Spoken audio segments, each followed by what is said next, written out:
드론이 바꾼 전쟁의 역사 일부. 전쟁은 언제나 새로운 기술이 역사를 바꿔왔습니다. 화약이 검을 밀어냈고 전차가 기병을 대신했으며 항공기가 전장의 주도권을 가져갔습니다. 그리고 지금 세계는 또 한 번 거대한 변화를 목격하고 있습니다. 그 중심에는 손바닥만한 드론이 있습니다. 이번 러시아 우크라이나 전쟁은 단순한 영토 분쟁이 아닙니다. 미래 전쟁의 교과서를 새롭게 쓰고 있는 역사적 사건입니다. 앞으로 군사 전문가들은 물론 기업과 개인들까지도 이 전쟁을 통해 변화에 적응하는 자만이 살아남는다는 교훈을 배우게 될 것입니다. 2022년 2월 24일 새벽, 러시아는 대규모 병력을 동원해 우크라이나를 전격 침공했습니다. 세계 대부분의 군사 전문가들은 결과를 어렵지 않게 예상했습니다. 러시아는 세계 최강 수준의 군사력을 보유하고 있었고 핵무기를 가진 군사 강국이었습니다. 병력과 전차, 전투기, 미사일, 포병 전력 모두 우크라이나를 크게 앞섰습니다. 당시 많은 언론은 수도 키이우는 며칠 안에 함락될 것이다 라고 전망했습니다. 일부 전문가는 우크라이나 정부가 일주일도 버티기 어렵다고 예상했고 젤렌스키 대통령 역시 해외로 피신할 것이라는 관측이 이어졌습니다. 그러나 현실은 전혀 다른 방향으로 흘러갔습니다. 젤렌스키 대통령은 수도를 떠나지 않았습니다. 그는 나는 탈출이 아니라 탄약이 필요하다 라는 상징적인 메시지를 남기며 국민들과 함께 남았습니다. 이 한마디는 우크라이나 국민뿐 아니라 전 세계 여론에도 강한 영향을 주었습니다. 우크라이나 국민들은 예상보다 훨씬 강하게 저항했고 러시아군은 초기에 계획했던 속전속결 전략에 실패하기 시작했습니다. 처음 몇 주 동안 러시아는 키이우 점령을 시도했지만 예상보다 거센 저항에 막혀 결국 수도 인근에서 철수하게 됩니다. 전쟁은 단기전이 아니라 장기전으로 바뀌었습니다. 그리고 장기전은 러시아가 가장 원하지 않았던 시나리오였습니다. 시간이 길어질수록 막대한 전쟁 비용이 발생했고 경제 제재가 이어졌으며 국제사회의 시선도 점점 러시아에 불리하게 돌아가기 시작했습니다. 반대로 우크라이나는 시간이 흐를수록 더 많은 지원을 받게 되었습니다. 미국과 유럽 국가들은 방공 시스템, 정보자산, 군수품, 경제 지원을 확대했고 우크라이나군은 현대식 무기 운용 능력을 빠르게 익혀나갔습니다. 하지만 여기서 가장 중요한 변화는 따로 있었습니다. 바로 드론이었습니다. 초기에는 정찰용으로 활용되던 드론이 시간이 지나면서 공격 무기로 발전하기 시작했습니다. 수백만 원 수준의 드론이 수십억 원짜리 전차를 파괴하는 장면이 반복되면서 세계는 충격을 받았습니다. 기존 군사 교리는 흔들리기 시작했습니다. 값비싼 전차와 장갑차가 반드시 전장의 승리를 보장하지 않는다는 사실이 드러난 것입니다. 러시아 역시 빠르게 대응했습니다. 전자전 장비를 늘리고 방공망을 강화했으며 자체 드론 생산을 확대했습니다. 하지만 우크라이나도 더 빠르게 진화했습니다. 새로운 드론을 만들고 더 먼 거리를 비행하는 장거리 드론을 개발했으며 야간 작전과 군집 운용 기술까지 발전시켰습니다. 2023년이 되자 전쟁은 더 이상 병력의 숫자만으로 설명할 수 없는 단계에 들어섰습니다. 정보력, 소프트웨어, 인공지능, 통신망, 드론, 조종 기술이 전장의 핵심 경쟁력이 되었습니다. 2024년에 접어들면서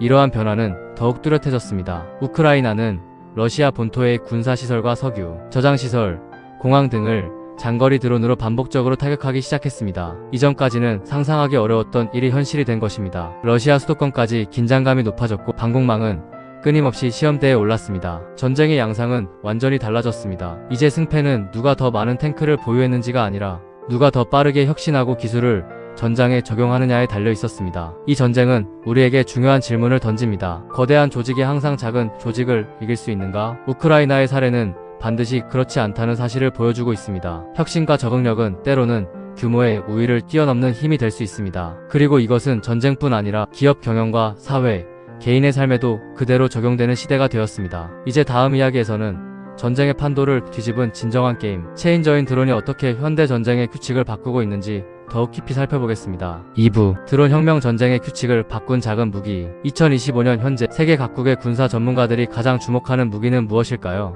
핵무기일까요? 스텔스 전투기일까요? 아니면 최신 전차일까요? 놀랍게도 많은 전문가들은 이제 드론을 가장 중요한 무기로 꼽습니다. 불과 몇 년 전만 해도 드론은 촬영이나 정찰에 사용하는 보조 장비 정도로 여겨졌습니다. 하지만 러시아와 우크라이나 전쟁은 이 인식을 완전히 뒤집었습니다. 이제 드론은 전장의 주인공이 되었습니다. 가장 먼저 등장한 것은 FPV 드론입니다. FPV는 퍼스트 퍼선 뷰, 즉 조종사가 드론에 달린 카메라를 통해 직접 전장을 보며 조종하는 방식입니다. 처음에는 취미용 레이싱 드론으로 사용되던 기술이 전쟁에서 새로운 무기로 변했습니다. 우크라이나군은 소형 드론에 폭약을 장착해 적 전차와 장갑차, 참호, 심지어 움직이는 병사까지 정밀 타격하기 시작했습니다. 가격은 수십만 원에서 수백만 원 수준. 하지만 이 작은 드론 한 대가 수십억 원짜리 전차를 무력화하는 장면이 반복해서 공개되며 전 세계는 충격에 빠졌습니다. 전통적인 전쟁에서는 비싼 무기가 강한 무기였습니다. 그러나 드론 전쟁에서는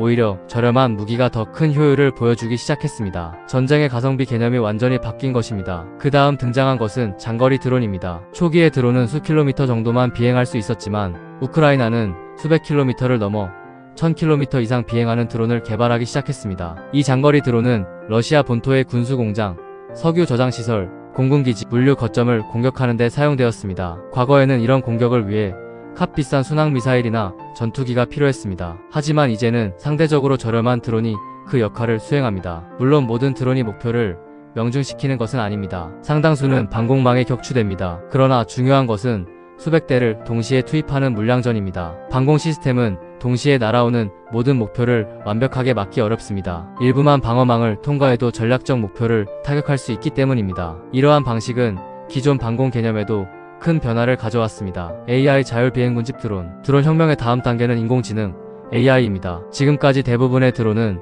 사람이 직접 조종했습니다. 하지만 전자전이 강화되면서 GPS 신호가 끊기거나 통신이 방해되는 상황이 자주 발생했습니다. 이 문제를 해결하기 위해 등장한 것이 AI 기반 자율비행 기술입니다. 인공지능은 드론이 스스로 지형을 인식하고 장애물을 피하며 목표를 찾아가는 능력을 제공합니다. 통신이 일시적으로 끊겨도 임무를 계속 수행할 수 있는 것입니다. 더 나아가 여러 대의 드론이 서로 정보를 공유하며 하나의 팀처럼 움직이는 군집 드론 기술도 빠르게 발전하고 있습니다. 수십 대, 수백 대의 드론이 동시에 공격하면 방어하는 쪽은 어느 것을 먼저 막아야 할지 판단하기 어려워집니다. 전문가들은 미래 전쟁에서 이러한 군집 드론이 가장 위협적인 무기 중 하나가 될 것으로 전망합니다. 드론이 발전하면서 전쟁의 방식도 근본적으로 달라졌습니다. 과거에는 병력을 많이 투입하고 전차를 앞세워 점령하는 방식이 일반적이었습니다. 하지만 이제는 병사 한 명을 움직이기 전에 먼저 드론이 하늘에서 정찰합니다. 드론은 적의 위치를 실시간으로 확인하고 포병과 미사일 부대에 정확한 좌표를 전달합니다. 심지어 보급품을 전달하고 부상자를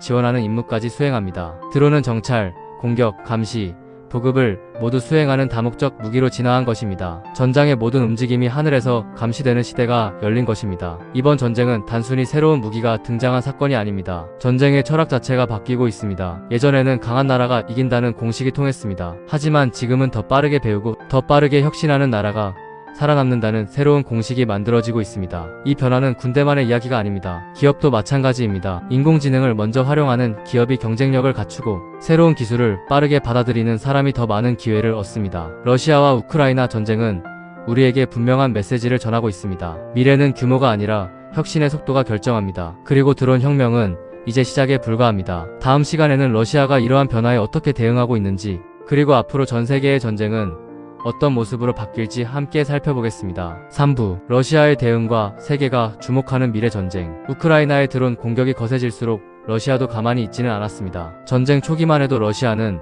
대규모 기갑부대와 미사일, 전력으로 단기간에 전쟁을 끝낼 수 있다고 판단했습니다. 그러나 예상과 달리 전쟁은 장기전으로 이어졌고 우크라이나의 드론은 러시아군의 가장 큰 골칫거리로 떠올랐습니다. 이에 러시아는 전쟁 방식을 빠르게 수정하기 시작했습니다. 가장 먼저 강화한 것은 전자전 능력입니다. 드론은 대부분 GPS와 무선 통신을 이용해 비행합니다. 러시아는 강력한 전파 방해 장비를 투입해 드론의 신호를 교란하고 조종을 어렵게 만드는 전략을 펼쳤습니다. 또한 수도 모스크바와 주요 군사시설 주변에는 방공망을 대폭 보강했습니다. 장거리 미사일뿐 아니라 소형 드론까지 탐지할 수 있는 레이더와 요격 시스템을 추가로 배치하며 방어 태세를 강화했습니다. 하지만 우크라이나도 곧바로 대응했습니다. GPS가 차단되면 지형을 인식하는 기술을 적용했고 낮에 격추되면 밤에 공격했으며 한두 대가 아니라 수백 대를 동시에 투입하는 군집 공격으로 방공망의 빈틈을 노렸습니다. 이처럼 공격과 방어가 서로를 끊임없이 발전시키는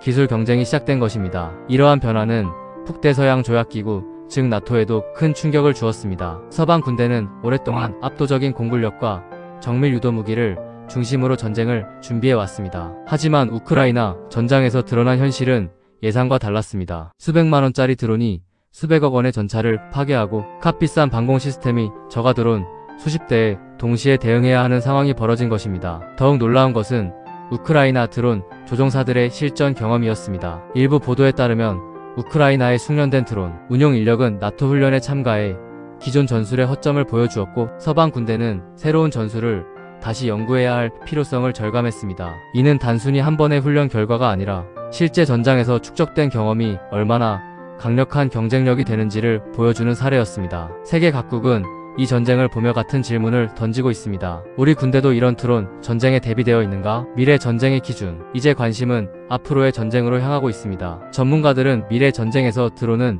기본 장비가 되고 인공지능이 결합된 자율 무기가 더욱 큰 역할을 할 것으로 전망합니다. 정찰과 공격, 보급, 통신 중계까지 하나의 드론이 여러 임무를 수행하는 시대가 다가오고 있습니다. 또한 사람보다 기계가 먼저 전장에 투입되는 비중도 점점 커질 것입니다. 인명피해를 줄이면서도 전투력을 유지할 수 있기 때문입니다. 이러한 변화는 군사력의 기준도 바꾸고 있습니다. 앞으로는 병력의 숫자보다 소프트웨어 기술, 반도체, 인공지능, 통신기술, 드론 생산 능력이 국가 경쟁력의 핵심 요소가 될 가능성이 큽니다. 대만 해협 시나리오. 이러한 흐름 속에서 많은 사람들이 주목하는 지역이 있습니다. 바로 중국과 대만입니다. 대만 해협은 오래전부터 세계에서 가장 긴장된 지역 가운데 하나로 꼽혀왔습니다. 만약 이곳에서 군사적 충돌이 발생한다면 러시아와 우크라이나 전쟁에서 축적된 드론 운용, 경험과 전술은 매우 중요한 참고 사례가 될 가능성이 있습니다. 특히 대만은 지리적으로 섬이라는 특성을 가지고 있어 해상 드론과 공중 드론, 자율 무기, 전자전이 복합적으로 활용될 가능성이 거론됩니다. 반면 중국 역시 대규모 드론 생산 능력과 첨단 기술을 보유하고 있어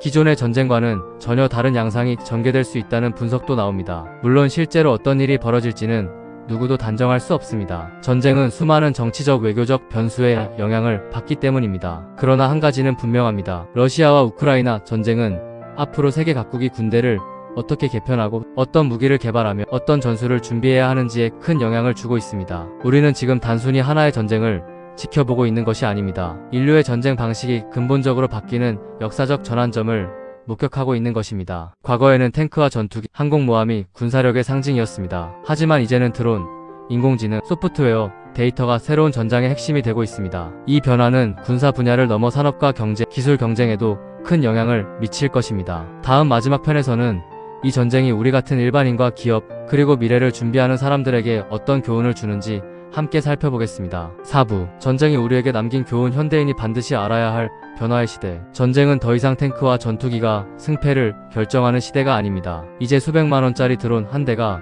수백억 원의 무기를 무너뜨리는 시대가 시작됐습니다. 러시아와 우크라이나 전쟁은 단순히 두 나라의 충돌이 아닙니다. 이 전쟁은 인류가 새로운 시대의 문턱을 넘어가고 있다는 사실을 보여주는 역사적인 사건입니다. 우리는 흔히 전쟁을 먼 나라의 이야기라고 생각합니다. 하지만 역사를 돌아보면 전쟁에서 탄생한 기술은 시간이 지나 우리의 일상으로 들어왔습니다. 인터넷은 군사통신 기술에서 시작됐고 GPS는 군사용 위성 시스템에서 발전했습니다. 드론 역시 마찬가지입니다. 전쟁에서 발전한 드론 기술은 이제 농업, 물류, 재난 구조, 건설 현장, 시설 점검, 영상 촬영, 소방, 의료 분야까지 빠르게 확산되고 있습니다. 기술은 언제나 전쟁에서 태어나 산업으로 이동하고 결국 우리의 삶을 바꾸어 왔습니다. 교훈 1. 변화의 속도. 이번 전쟁이 우리에게 주는 첫 번째 교훈은 변화의 속도입니다. 러시아는 막대한 병력과 장비를 보유했지만 예상보다 빠르게 변화하는 전장 환경에 적응하는데 어려움을 겪었습니다. 반면 우크라이나는 부족한 자원을 창의적으로 활용했습니다. 드론을 개조했고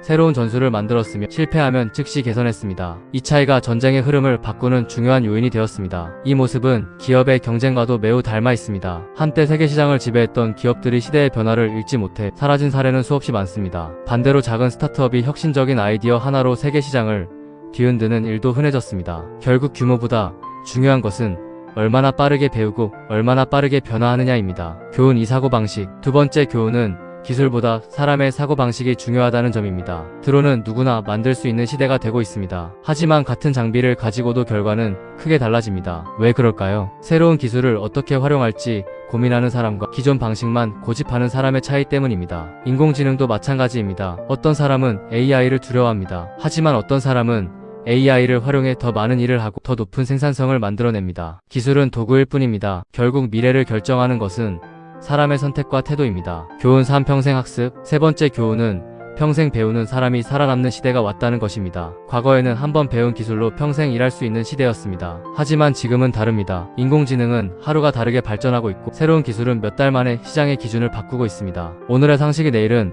낡은 지식이 될 수도 있습니다. 그래서 앞으로는 학력보다 학습력이 더 중요해질 것입니다. 나이가 아니라 배우려는 자세가 경쟁력이 되는 시대입니다. 콘텐츠 크리에이터에게 주는 의미. 이 변화는 콘텐츠를 만드는 사람들에게도 똑같이 적용됩니다. 예전에는 카메라와 방송국이 있어야 영상을 만들 수 있었습니다. 하지만 지금은 스마트폰 하나만 있어도 수백만 명이 보는 영상을 만들 수 있습니다. AI는 대본을 작성하고 이미지를 만들고 영상을 편집하며 자막까지 자동으로 생성합니다. 과거에는 많은 사람과 비용이 필요했던 일이 이제는 한 사람이 할 수 있는 시대가 된 것입니다. 기회를 잡는 사람은 새로운 도구를 배우는 사람입니다. 기회를 놓치는 사람은 과거의 방식만 고집하는 사람입니다. 클로징. 앞으로의 세상은 더욱 빠르게 변할 것입니다. 드론은 더 똑똑해질 것이고 인공지능은 더 많은 결정을 대신하게 될 것입니다. 로봇과 자율주행, 양자 컴퓨터와 우주산업까지 새로운 기술 혁명이 이어질 것입니다. 이 거대한 변화 앞에서 우리에게 필요한 것은 두려움이 아닙니다. 호기심입니다. 새로운 것을 배우려는 용기입니다. 그리고 변화에 적응하려는 행동입니다. 러시아와 우크라이나 전쟁은 전쟁사에만 기록될 사건이 아닙니다. 미래 사회가 어떤 방향으로 움직일지를 보여주는 거대한 신호입니다. 역사는 언제나 변화를 읽은 사람이 새로운 시대를 이끌었습니다. 그리고 지금도 그 역사는 계속 쓰이고 있습니다. 마지막으로 여러분께 한 가지 질문을 드리고 싶습니다. 만약 10년 뒤의 세상에서 살아남기 위해 지금 단 하나의 능력을 키워야 한다면 여러분은 무엇을 선택하시겠습니까? 그 답을 찾는 과정이 바로 미래를 준비하는 첫걸음일지도 모릅니다. 변화를 거부하는 조직은 전쟁에서도 기업에서도 살아남지 못합니다. 미래를 준비하는 사람만이 새로운 시대의 승자가 될 것입니다. 오늘 영상이 도움이 되셨다면 좋아요와 구독, 알림 설정으로 함께 해주시고 여러분은 앞으로 가장 크게 세상을 바꿀 기술이 무엇이라고 생각하는지 댓글로 의견을 남겨주시기 바랍니다. 시청해주셔서 감사합니다.